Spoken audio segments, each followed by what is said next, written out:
Name Suresh Badi DJ Name Suresh Babu Badi नंदिया का घर में पीपर पके है देख ले तो भाई मोर माने लगे है ओ नंदिया का घर में पीपर पके है देख ले तो भाई मोर माने लगे है ओ नंदिया का घर में पीपर पके है देख ले तो भाई मोर माने लगे है नंदिया का घर में पीपर पके है देख ले तो भाई मोर माने लगे है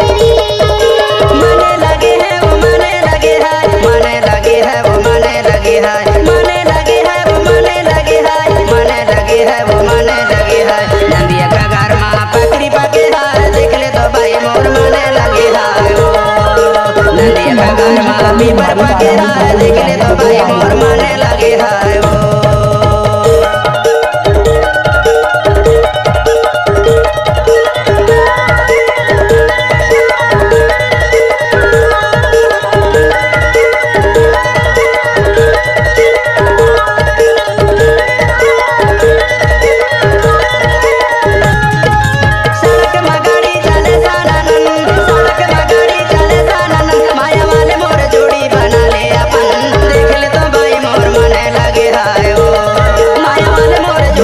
देख ले तो भाई मोर माने लगे है ओ नंदिया का घर में पीपर पके है देख ले तो भाई मोर माने लगे है ओ नंदिया का घर में पीपर पके है देख ले तो भाई मोर माने लगे है ओ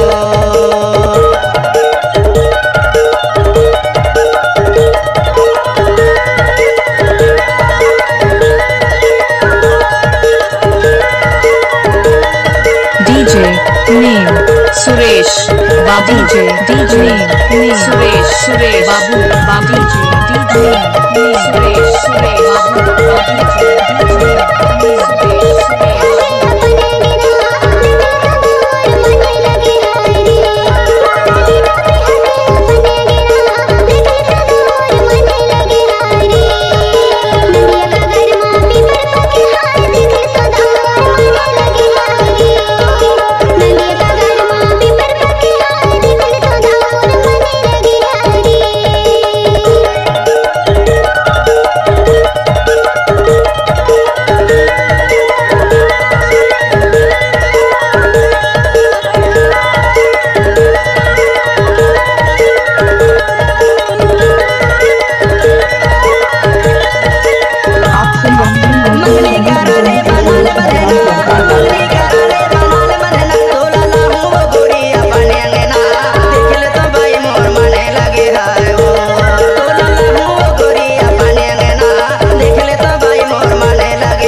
नंदिया का घर में पीपर पके है देख ले तो भाई मोर माने लगे है ओ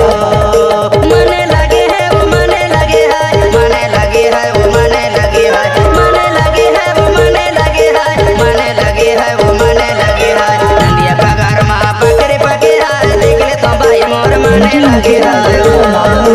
नंदिया का घर में पीपर पके है देख ले तो भाई मोर माने लगे है ओ नंदिया का घर में पीपर पके है देख ले तो भाई मोर माने लगे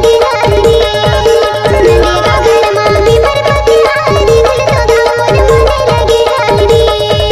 देख ले तो भाई मोर माने लगे है ओ देख ले तो भाई मोर माने लगे है ओ देख ले तो भाई मोर DJ Mixer Suresh DJ